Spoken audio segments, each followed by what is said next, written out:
I'm not happy. For quite some time, I have been observing and interacting with the group of people presently designated as African American. During this time, I have watched you people engage in shenanigans that ranged from light-hearted to absolutely shameful. I held my tongue while witnessing the blinging, Black Bike Week, basketball wives, or placing Martin Luther King on nightclub flyers. I was a little taken aback, but I made the connection. Yes, Martin Luther King was a race traitor and one for the ladies. He and Fidelity were poles apart.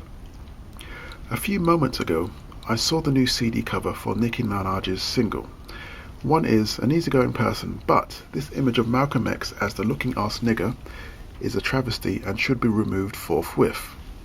This synthetic black female who is trying to pass herself off as white and as a role model to young black women should be incredibly ashamed of herself. So far, only one person has commented on this sacrilegious action. I would be presumptuous in stating that it was her own idea. I also put the onus on her record label. They were fully aware that there would be a hue and cry over this, but proceeded nonetheless. American blacks continue to get, as you say, pimp slapped, and you seem to love it.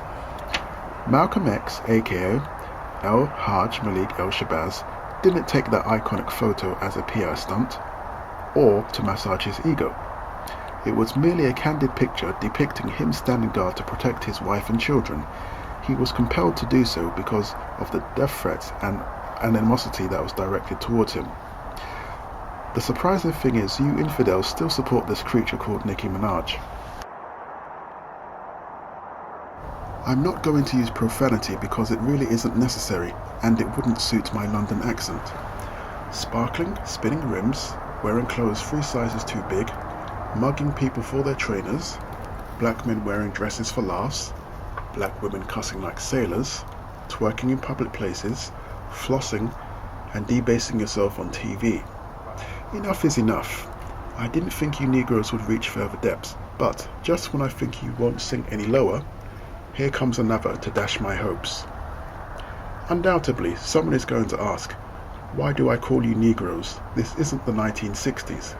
I do so because your mental and spiritual growth has been stunted at the Lee level. Imagine the repercussions of utilizing an image of Chiang Kai-shek or Bruce Lee in a similar fashion. One is certain that the Chinese and Taiwanese community in America would be up in arms.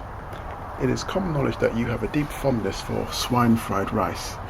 It wouldn't be long before the Chinese restaurants set about mass poisoning you fools. The things you should be outraged by, you ignore, but get upset over trifle things like the staff at McDonald's getting your order wrong or Jesus being depicted as black. Meanwhile, you openly call yourself niggers and bitches and dog. Something which I might add is encouraged by the current breed of Pied Pipers masquerading as entertainers and performers. Therefore, you should not take issue with my referring to you as garboons. Selective outrage is quite a phenomenon in the 21st century. No other group of people, be they Swiss, Indian or Polynesian, would brook such debauchery or besmirchment. But there you are, the African American, the most collectively lost blacks on the planet. The same group who regularly cite the residual psychological effects of slavery as the cause of your poorly state. I am presently overseas, and I am constantly bombarded with scenes of you embracing ignorance, uncivilized behavior, and keeping up appearances. The release of this single in Black History Month is no coincidence. This was clearly a premeditated act to generate as much attention as possible. Black History Month?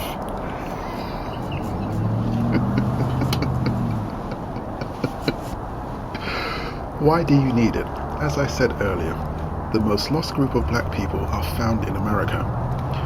You may not know this, but your history did not start with slavery, nor is it only about Egypt.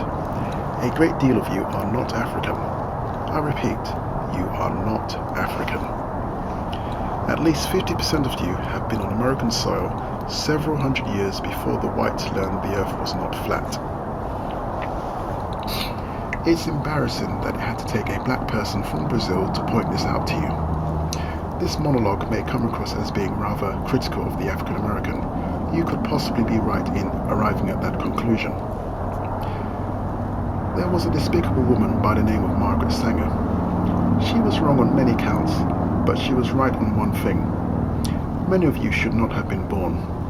The unworthy American black populace is now outnumbering the ones that are worthy.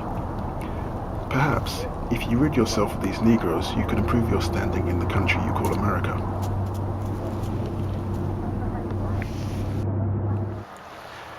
Now that I have said my piece, I am going to leave you with something to think about.